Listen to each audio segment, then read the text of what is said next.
That's the wrong mansion. She screamed as agents tracked her missing daughter to the millionaire CEO who once denied her pregnancy. The unmarked police vehicle crawled up the winding driveway, gravel crunching beneath its tires. Naomi's heart hammered against her ribs as the mansion came into view. Floodlights illuminated the stone facade, making it look like something from another world. Her world had been apartment buildings with thin walls and double shifts just to make rent. "We'll approach with caution," the agent beside her murmured, checking his weapon. "Stay in the vehicle." But when the front door swung open and she saw Daniel Whitmore, older, grayer, but unmistakably the same man who'd once told her, "This can't be mine," something inside Naomi snapped. She bolted from the car, ignoring the shouts behind her. "Where is she? Where's my daughter?" That's when she saw it. The small path leading into the woods behind the main house. Memory crashed through her like lightning. "That's the wrong mansion," she screamed, pointing frantically. "There's a guest house back there. That's where he keeps people he doesn't want the world to see." The agents pivoted, weapons raised. But Daniel stepped forward, his hands up, his voice steady in a way that made her blood freeze. "Naomi, Lila isn't kidnapped. She's sick. She's been sick for months. What would you do if the person you hated most in this world suddenly became the only one who could save your child's life?" Real quick, my stubborn aunt told me this channel would never reach our next subscriber milestone. Let's prove her wrong today. Hit that subscribe button. It takes literally 1 second and helps build our community. Let me know in the comments where you are tuning in from. Now, sit back and enjoy the story of a mother's worst nightmare that became something far more complicated than she ever imagined. 20 years earlier, in Atlanta, Georgia, Naomi Carter believed she had met the love of her life. Naomi was a bright, determined black woman from Decatur who had earned a scholarship to Emory University. She was studying communications and working nights at a hotel downtown to help cover expenses her scholarship didn't reach. That was where she met Daniel Whitmore. Daniel was 24 then, tall, confident, and already moving through the world like someone who expected doors to open for him. His father owned Whitmore Financial Group, one of the largest private investment firms in the Southeast. Daniel was white, wealthy, and used to living in a world Naomi had only seen on television. But when he talked to her, none of that seemed to matter. At least at first. They started as late-night conversations at the hotel cafe. Daniel often stayed there while visiting Atlanta for business school interviews and family meetings. "You know what I like about you, Naomi?" he said one night, stirring his coffee. "You don't care about any of it. The money, the name, none of it." Naomi laughed. "Maybe because I've never had any of it to care about. No, it's more than that. You see through things. You see people for who they really are." "Is that a good thing?" she asked. Daniel looked at her for a long moment. "For me it is." He was drawn to her sharp wit and warm laugh. She liked that he listened to her ideas about the world, about journalism, about how stories shape people. For nearly a year they dated quietly. Weekend drives through Piedmont Park. Cheap takeout eaten on Naomi's tiny apartment balcony. Late-night talks about their future. Daniel told her he loved her. Naomi believed him. Then one rainy February morning, everything changed. She was standing in his Buckhead apartment kitchen holding a pregnancy test. 2 pink lines. When she told him, Daniel didn't say anything for a long time. He just stared. Then he said words Naomi would never forget. "This can't be mine." The silence afterward felt colder than the rain outside. "What did you just say to me?" Naomi's voice was barely a whisper. Daniel ran his hands through his hair. "I'm sorry. I didn't mean it like that. The timing doesn't make sense." "The timing? We've been together almost every night for months, Daniel. My father is expecting me in New York next week. Business school starts in the fall. This can't be happening right now." Naomi felt something crack inside her chest. "This isn't about timing, is it?" Daniel wouldn't meet her eyes. "My family has expectations." "Expectations," she repeated. "And I don't fit them." "That's not what I said. You didn't have to." Daniel insisted she must have made a mistake. He said the timing didn't make sense. He said his family would never accept something like this. Something like this. Naomi realized then he didn't mean the pregnancy. He meant her. Within 2 weeks Daniel had stopped answering her calls. Within 2 months he had moved to New York for business school. And within 9 months Naomi Carter became the mother of a little girl she named Lila. Naomi raised Lila alone. It wasn't easy. She finished college while working 2 jobs. Later she built a modest career as a community relations manager for a nonprofit in Atlanta. Money was always tight, but their home was full of love. Lila grew into a bright, strong young woman with her mother's determination and her father's sharp blue eyes. Naomi never told Lila the full truth about Daniel, only that her father had made choices that kept him away. And for 19 years that was enough, until the night Lila disappeared. Started on a quiet Tuesday evening. Naomi had just finished cooking dinner when she noticed Lila hadn't come home from her part-time shift at a coffee shop near Georgia State University. At first Naomi assumed she was working late. Then her phone went straight to voicemail. By midnight Naomi's heart was pounding. By 3 a.m. she had called the police. "Ma'am, she's 19. Adults go missing all the time," the officer said, his voice flat with routine. "Not my daughter," Naomi insisted. "She would never just disappear. Something is wrong." The officer sighed. "We'll take the report, but there's not much we can do until..." "Until what?" Naomi's voice cracked. "Until it's too late?" Within 24 hours the case was escalated, because Lila Carter had vanished without a trace. The Atlanta Police Department began working with federal agents after surveillance cameras caught something unusual. A black SUV picking Lila up near her workplace. The vehicle had diplomatic-grade security plates. That meant money. Serious money. 2 days later Naomi sat in a small office downtown while agents reviewed security footage. When the lead investigator paused the video, Naomi leaned forward. A tall man stepped out of the SUV. Even from the grainy footage, Naomi recognized him immediately. Daniel Whitmore, now 44 years old. Now the CEO of Whitmore Financial Group. A multimillionaire whose name appeared regularly on CNBC and Bloomberg. Naomi's chest tightened. The agents exchanged looks. "You know this man?" one asked. Naomi nodded slowly. "Yes." Her voice barely came out. "He's my daughter's father." The room went silent.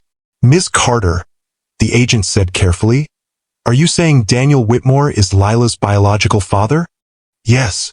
"And does he have a relationship with your daughter?" Naomi's laugh was hollow. "He denied she was his before she was even born. He's never met her. Never sent a birthday card. Never paid a dime of child support." The agent leaned forward. "Then why would he be picking her up in an SUV with security plates?" "That's what I want to know," Naomi said, her voice hardening. "And why my daughter would get in that car with him." What Naomi didn't know was that Lila had been searching for answers about her father for months. She had found an old photograph hidden in Naomi's dresser drawer. A picture of Naomi and Daniel standing together outside the hotel cafe. On the back Naomi had written a name. Daniel Whitmore. Lila had Googled him. What she discovered stunned her. A billionaire lifestyle. A Manhattan penthouse. Private jets.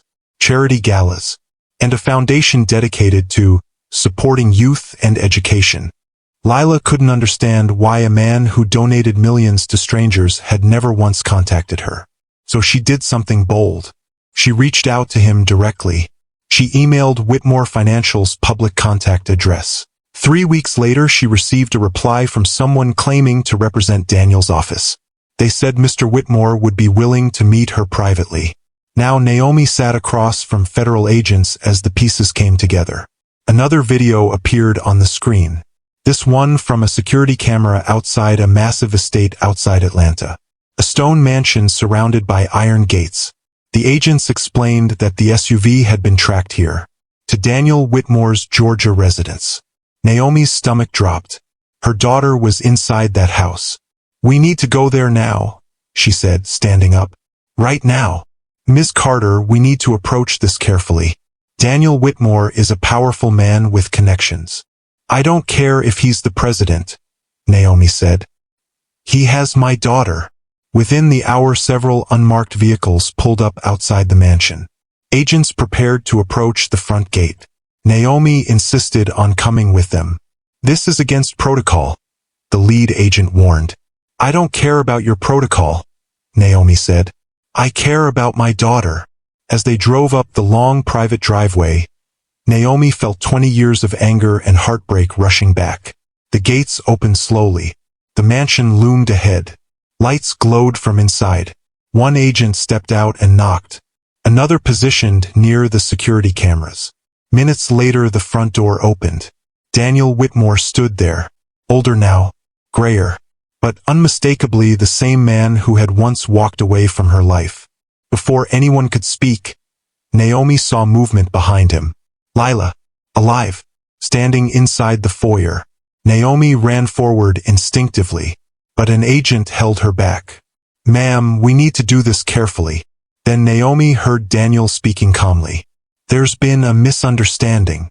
But when the agent started toward the door, Naomi's instincts exploded. She knew that house. She remembered the floor plan from years ago, the hidden side entrance, the guest wing, and suddenly she realized something terrifying. If Daniel had taken Lila somewhere inside that mansion, the agents were about to search the wrong place. Naomi's voice tore through the quiet driveway. That's the wrong mansion. Everyone froze. She pointed toward the wooded property behind the estate. There's another house on this land. The old guest house. That's where he keeps people when he doesn't want the world to see them. The agents turned sharply. Daniel Whitmore's calm expression finally cracked. Naomi, Lila isn't kidnapped. She's sick. She's been sick for months. Naomi stopped cold. What are you talking about? Daniel stepped aside, revealing Lila fully. She looked pale, thinner than Naomi remembered. Mom, Lila said, her voice small. I can explain everything. The lead agent raised his hand. Mr. Whitmore, we need to verify that Miss Carter's daughter is here of her own free will. Of course, Daniel said. Please, come inside. The next hour passed in a blur. The agents interviewed Lila separately, while Naomi sat rigid in Daniel's expansive living room, refusing the water a housekeeper offered. Daniel sat across from her, his fingers laced together. You look good, Naomi, he said finally. She stared at him. Don't what? Don't act like we're old friends catching up. You disappeared from my life 20 years ago. You denied your own child. Daniel's jaw tightened. It's more complicated than that. Nothing is complicated about abandoning your pregnant girlfriend. Before Daniel could respond, the lead agent returned with Lila. Ms. Carter, your daughter confirms she came here voluntarily. She's not being held against her will. Naomi stood up. Lila, what is going on? Why would you come here? Why wouldn't you tell me? Lila's eyes filled with tears. I'm sorry, Mom. I didn't know how to tell you. Tell me what? Lila looked at Daniel, then back at her mother. I'm sick. I have a rare autoimmune disorder. I've been hiding it from you for almost a year. Naomi felt the room tilt. What? How could you hide something like that? Because I knew you'd worry yourself sick, Lila said. And there wasn't anything you could do. So you came to him? Naomi pointed at Daniel. A stranger. He's not a stranger to me, Lila said quietly. He's my father. The words hit Naomi like a physical blow. How did you even find him? Lila reached into her pocket and pulled out a folded photograph. The picture of Naomi and Daniel from 20 years ago. I found this in your dresser. I Googled his name. Naomi closed her eyes. Why didn't you just ask me? Would you have told me the truth? The question hung in the air between them. Daniel cleared his throat. The agents don't need to be here for this conversation. It's a family matter now. The lead agent looked at Naomi. Ms. Carter? Are you comfortable with us leaving? Naomi looked at her daughter's face. Yes, but I want answers. From both of you. After the agents left, Daniel led them to a smaller room off the main hall. A study with dark wood paneling and leather chairs. Sit, please, he said. Naomi remained standing.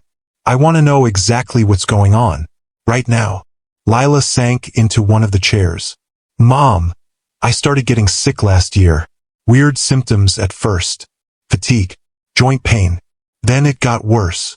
Why didn't you tell me? Naomi's voice cracked. Because you were already working so hard, taking extra shifts to help with my tuition. I didn't want to add to your stress. That's my job, Lila. I'm your mother. I know. But when the doctors finally figured out what was wrong, they said, Lila's voice faltered. Daniel stepped in. They said she might eventually need a liver transplant. The condition is attacking her liver. Naomi felt her knees weaken. She finally sat down. A transplant? Lila nodded. I started researching family medical history. That's when I realized I needed to find my father. For a transplant? Naomi asked. For information at first, Lila said. But yes, eventually I might need a living donor. The waiting list for cadaver donors is years long. Naomi turned to Daniel. And you just agreed to meet her? After 20 years of nothing. Daniel's face tightened. When I got her email, I thought it was a scam at first. People try to extort money from me all the time. How convenient, Naomi said bitterly. But then she sent that photo, Daniel continued. And I knew she was telling the truth. So you picked her up in your fancy SUV and brought her here, without telling me, without even a phone call. I wanted to be sure first, Daniel said. I wanted to run tests. Tests. Naomi's voice rose. What tests? DNA tests, Daniel said quietly. And medical tests to see if I'm a match for her liver type. Naomi stared at him. You didn't believe she was yours. Even now. That's not true, Daniel said. I needed to know for certain before I contacted you. Why? So you could deny her again if the test was negative. Daniel's face flushed. No. Because 20 years ago, I was told you were lying. The room went silent. What did you just say? Naomi whispered. Daniel ran a hand over his face. My father. He told me he had arranged a private DNA test. He said the results showed the baby wasn't mine. Naomi stood up so quickly her chair nearly toppled. That's a lie. There was never any DNA test. I know that now, Daniel said. But back then I believed him. He controlled everything. The family money. My future.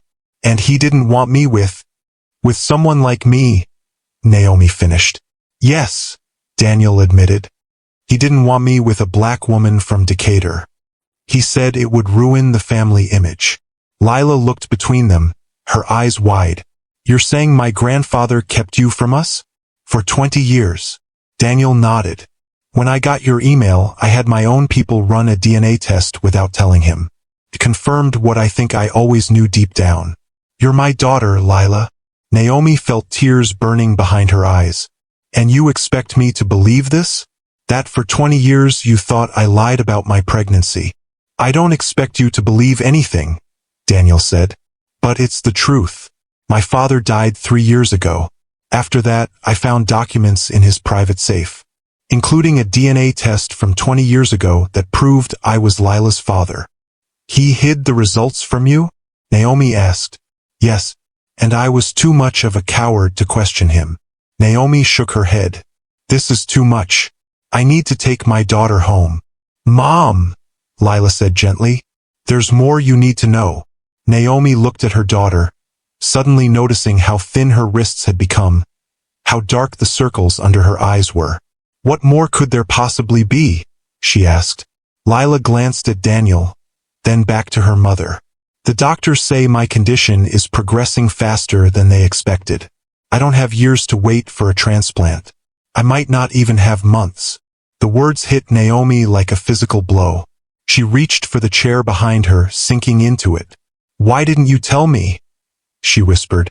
All those nights you said you were studying late.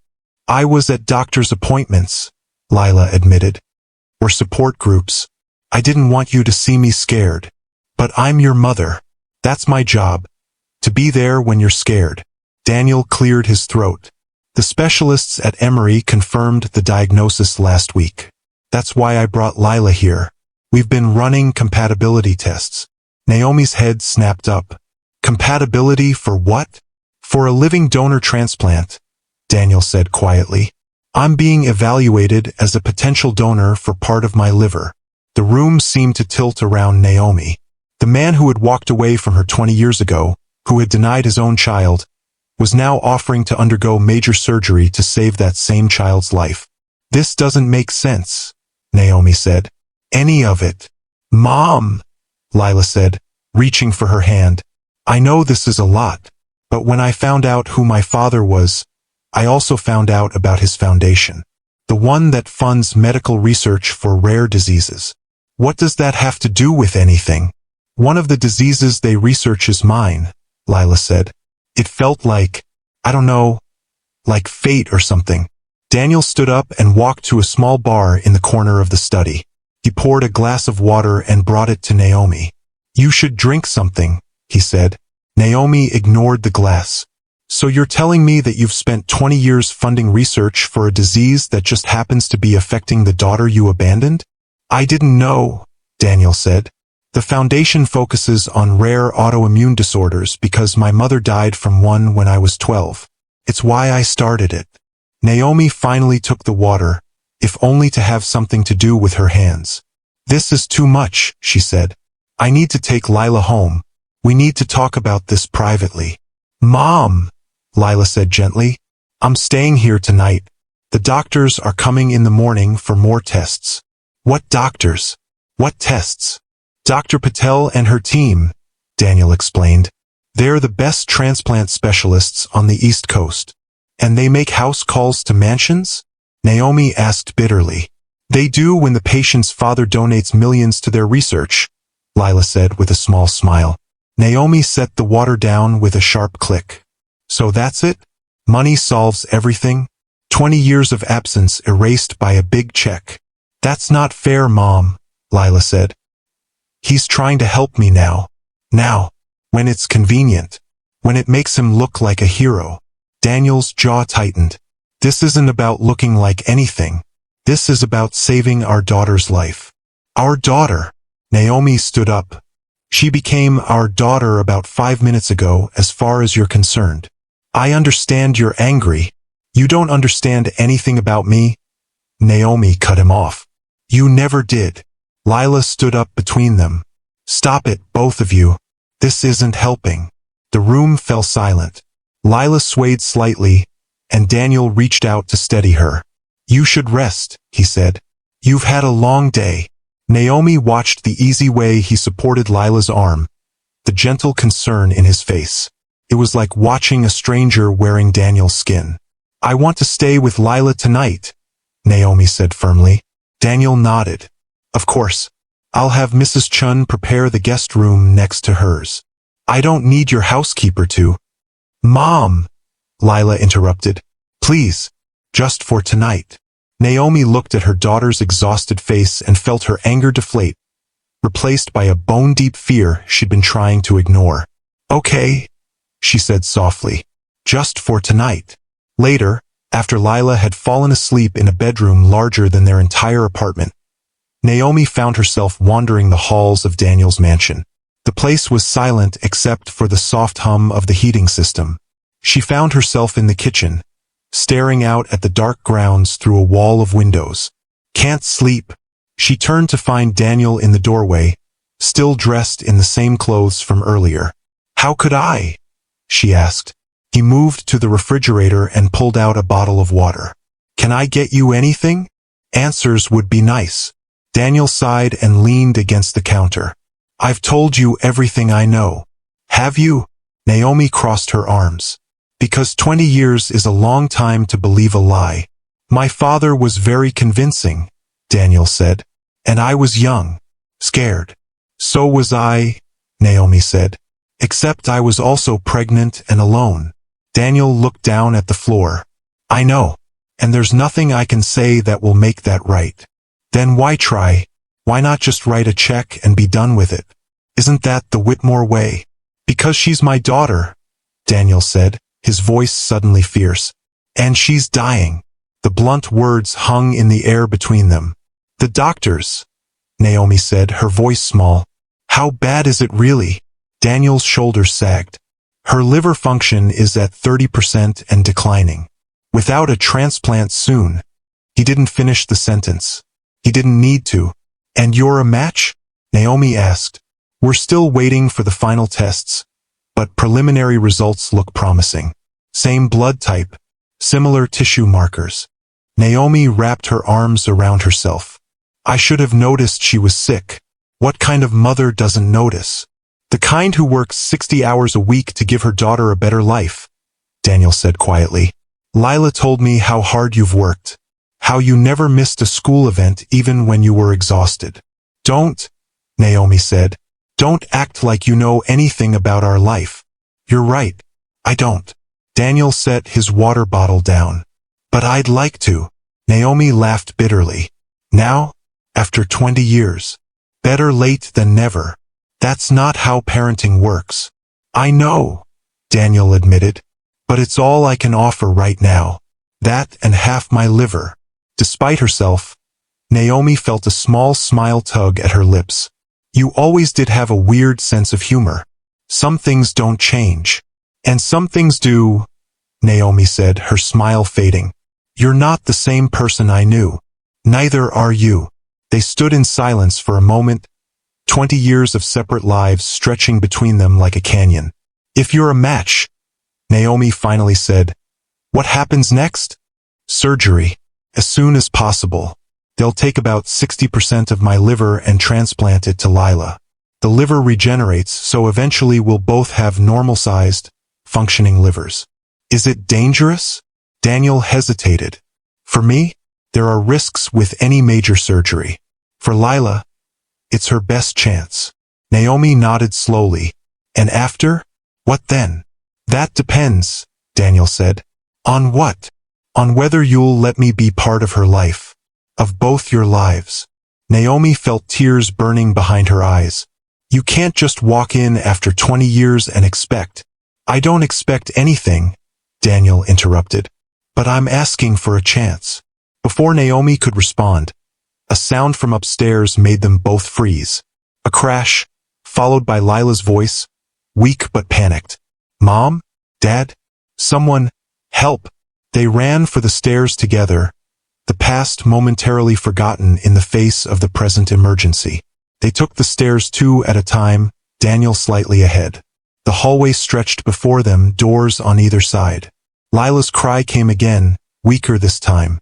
In here, Daniel called, pushing open the door to Lila's room. Naomi rushed in behind him. The bedside lamp was on the floor, shattered. Lila was half sitting, half slumped against the headboard, her face ashen. I tried to get water, she whispered. Got dizzy. Naomi was at her side in an instant, pressing a hand to her forehead. You're burning up. Daniel was already on his phone. Dr. Patel, it's Daniel Whitmore. Lila's running a fever and she collapsed. Yes, right away. He hung up and turned to Naomi. The doctor's on her way. 20 minutes. She needs a hospital now, Naomi said, panic rising in her throat. Mom, I'm okay, Lila said, but her eyes were glassy, unfocused. Daniel disappeared into the bathroom and returned with a wet washcloth. He handed it to Naomi, who pressed it against Lila's forehead. What can I do? He asked. Get me a glass of water and some Tylenol if you have it. He nodded and left the room.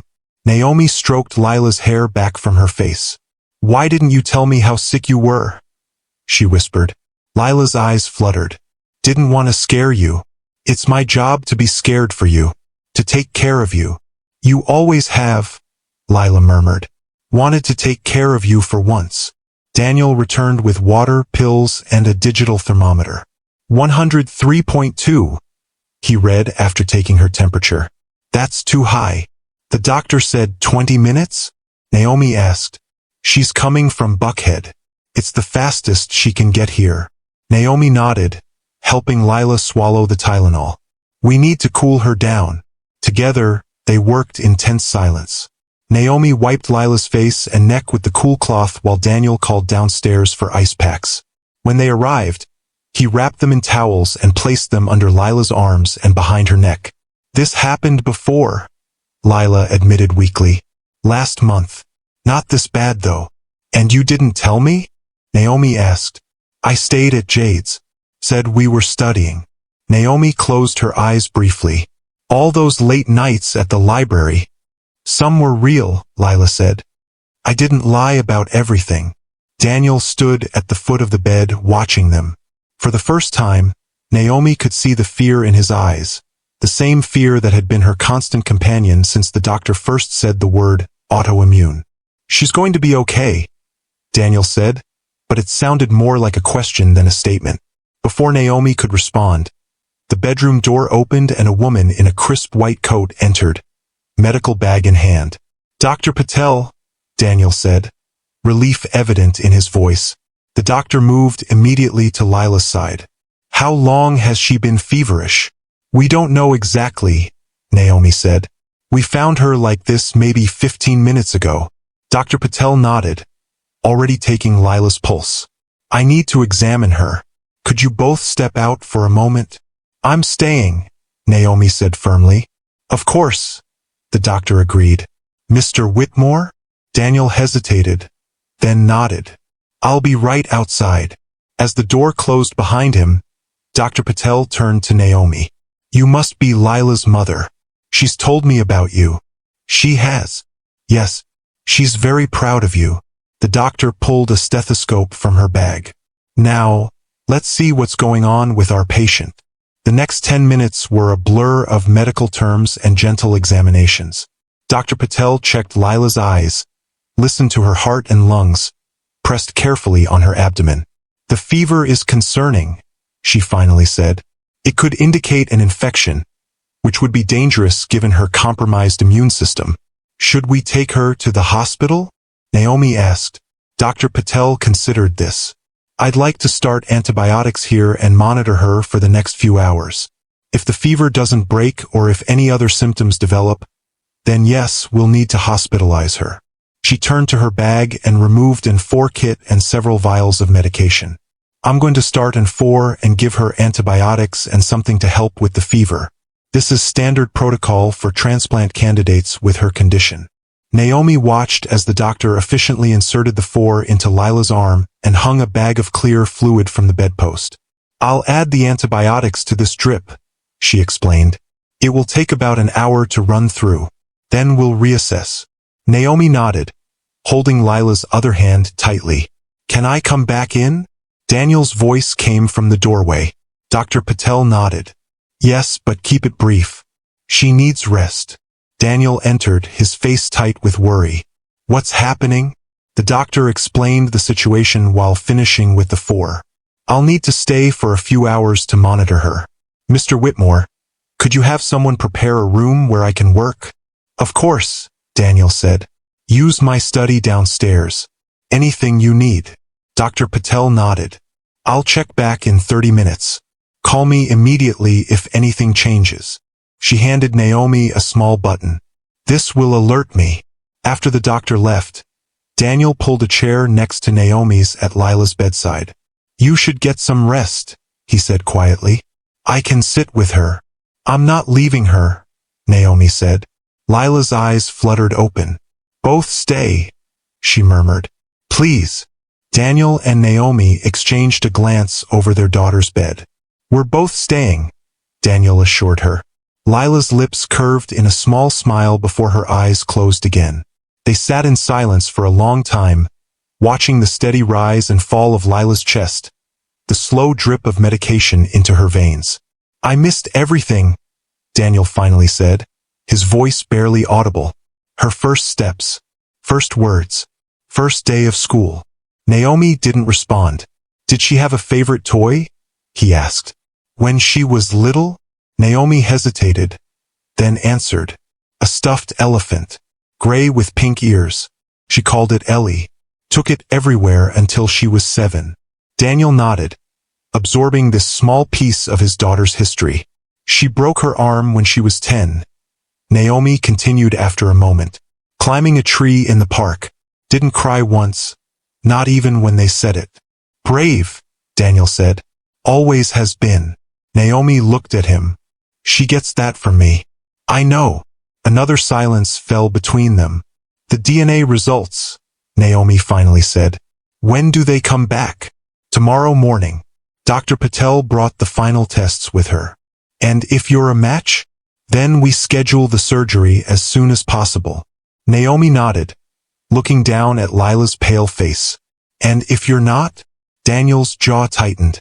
Then we find someone who is. I have resources, connections.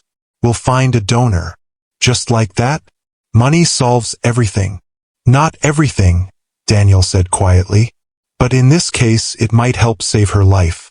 And I'll use every penny I have if that's what it takes. Naomi felt tears burning behind her eyes. Why now? After all these years, why do you suddenly care? Daniel was quiet for so long that Naomi thought he might not answer. Because when I saw her email, he finally said, when I saw her face for the first time, it was like looking at a ghost, not just of you, but of the person I used to be. The person who believed in something more than balance sheets and board meetings. He looked down at his hands. And then when I found out she was sick, I realized I had a chance to do the one thing my father never did. What's that? Choose family over the Whitmore name. Naomi studied his face, searching for the young man she'd once loved in the features of this wealthy stranger. I don't know if I can forgive you, she said honestly. I'm not asking for forgiveness, Daniel replied. Just a chance to help our daughter. Before Naomi could respond, Lila stirred, her eyes opening. Stop fighting, she murmured. Please. Naomi squeezed her hand. We're not fighting, baby. Just talking. Good, Lila said, her voice stronger. Because I need both of you right now. The night passed slowly. Dr. Patel returned every hour to check Lila's vitals and adjust her medication. By dawn, the fever had broken, and Lila was sleeping peacefully. Naomi had dozed off in her chair, her head resting awkwardly against the edge of the bed. She woke to the sound of quiet voices. Daniel and Dr. Patel were standing near the door, speaking in hushed tones. The results are conclusive, Dr. Patel was saying. You're a viable donor match. Daniel's shoulders sagged with what looked like relief. How soon can we schedule the surgery? Given the progression of her condition, I'd recommend within the week. I've already spoken with the transplant team at Emory. They can be ready as early as Thursday. 3 days from now? Daniel asked. Yes. Is that a problem? No, Daniel said firmly. Whatever she needs. Naomi sat up, wincing at the stiffness in her neck. Both Daniel and the doctor turned toward her. Ms. Carter, Dr. Patel said. Good morning. I was just telling Mr. Whitmore that Lila's fever has resolved, and his donor compatibility results are positive. I heard, Naomi said, standing up. Thursday. Yes, the sooner we proceed, the better Lila's chances for a full recovery. Naomi looked at her daughter, still sleeping. What are the risks? For both of them. Dr. Patel's expression turned serious. For Mr. Whitmore, the risks include bleeding, infection, and complications from anesthesia. The mortality rate for living liver donors is very low, less than 1%, but it's not zero. And for Lila? Naomi asked. The risks are higher. Organ rejection is the primary concern. There's also a risk of infection, bleeding, and complications from immunosuppressant medications she'll need to take afterward. But without the transplant? Daniel asked. Dr. Patel's voice softened. Without intervention, given the rate of decline we're seeing, Lila likely has less than 3 months. The words hung in the air like a physical weight. I'll give you both some time to discuss this, Dr. Patel said. Lila should wake soon. The nurse will be here in an hour to check her for. After the doctor left, Naomi and Daniel stood on opposite sides of Lila's bed, neither speaking. Finally, Naomi broke the silence. You could die. So could she, Daniel replied. If I don't do this, there must be other donors, other options. There aren't. Not in time. Daniel ran a hand through his hair. Naomi, I know you hate me. You have every right to. But this isn't about us. I don't hate you, Naomi said quietly. I wanted to. For years I tried to. It would have been easier. Then what? Then remembering the person I thought you were. Daniel looked down at Lila. I wasn't strong enough back then. I let my father dictate my life because it was easier than fighting him. And now I have something worth fighting for. Before Naomi could respond, Lila stirred, her eyes fluttering open. Hey, she said, her voice raspy. You're both still here. Naomi reached for the water glass on the nightstand. Of course we are. How are you feeling? Better, Lila said after taking a sip. Less like I'm on fire. Daniel smiled. That's good. Dr. Patel says your fever's gone. Lila looked between them. Did she tell you? About the test results? Naomi nodded. She did. So what happens now? Lila asked. Daniel moved closer to the bed. Now we schedule the surgery. Thursday, if that's okay with you. This Thursday? As in 3 days from now. Yes, Naomi said. Dr. Patel thinks the sooner, the better. Lila was quiet for a moment. Are you sure you want to do this? She asked, looking at Daniel. You barely know me. I'm sure, Daniel said without hesitation. And I'd like the chance to know you better. If you'll let me. Lila's eyes filled with tears. Why didn't you ever try to find me? Before now. The question hung in the air. Naomi held her breath, waiting for Daniel's answer. Because I believed a lie, he said finally. My father told me you weren't mine. He showed me fake DNA results. And I was too much of a coward to question him. Your grandfather was a powerful man, Naomi added softly. And not a kind one. Lila wiped at her eyes. So all this time I thought your mother had lied to me, Daniel said. It wasn't until after my father died that I found the real test results hidden in his safe. By then, I didn't know how to find you. Or if I should even try. Why wouldn't you try? Lila asked. Daniel looked at Naomi. Because I thought your mother would never forgive me. And I wouldn't blame her. So what changed? Lila pressed. You emailed me, Daniel said simply. You opened the door I was too afraid to knock on. Lila nodded slowly, processing this. And after the surgery? What then? That's up to you, Daniel said. And your mother. Naomi felt both of them looking at her. 20 years of single motherhood. 20 years of struggling and sacrificing. 20 years of answering Lila's questions about her father with half-truths and gentle evasions. And now here he was, offering to save their daughter's life. One day at a time, Naomi said finally. We take this one day at a time.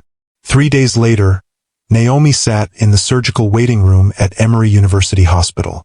The clock on the wall seemed to move in slow motion. 8 hours since they had wheeled both Daniel and Lila into separate operating rooms. 8 hours of pacing and praying and trying not to think about what would happen if either surgery went wrong. Ms. Carter. Naomi looked up to see Dr. Patel standing in the doorway, still in surgical scrubs. Is she? Naomi couldn't finish the question. The surgery was successful, Dr. Patel said, a tired smile spreading across her face. Lila is in recovery now. The new liver segment is functioning well. Naomi felt her knees go weak. And Daniel? Mr. Whitmore came through his procedure without complications. He's in recovery as well. Can I see them? Lila first, Dr. Patel said. She's asking for you. Mr. Whitmore is still under sedation, but you can see him afterward if you'd like. Naomi followed the doctor through a maze of corridors to the transplant recovery unit. Lila lay in a bed surrounded by monitors, her skin pale against the white sheets, but her eyes were open. Mom, she whispered when Naomi approached. I'm here, baby. Naomi took her hand carefully, mindful of the 4 lines. How do you feel? Like someone cut me open and put a piece of someone else inside me, Lila said with a weak smile. Is he okay? Your father? Yes. The doctor says his surgery went well. Lila's eyes filled with tears. He really did it. He saved my life. Yes, Naomi said softly. He did. Later, After Lila had drifted back to sleep, Naomi found herself standing outside Daniel's recovery room. Through the small window in the door, she could see him lying still, his chest rising and falling steadily. She hesitated, then pushed the door open.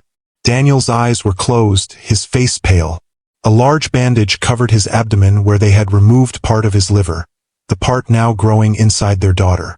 Naomi sat in the chair beside his bed, not touching him, just watching. "You did good," she whispered after a while. "Really good." Daniel's eyes fluttered open. "Naomi?" His voice was hoarse. "I'm here. Lila? She's good. Resting.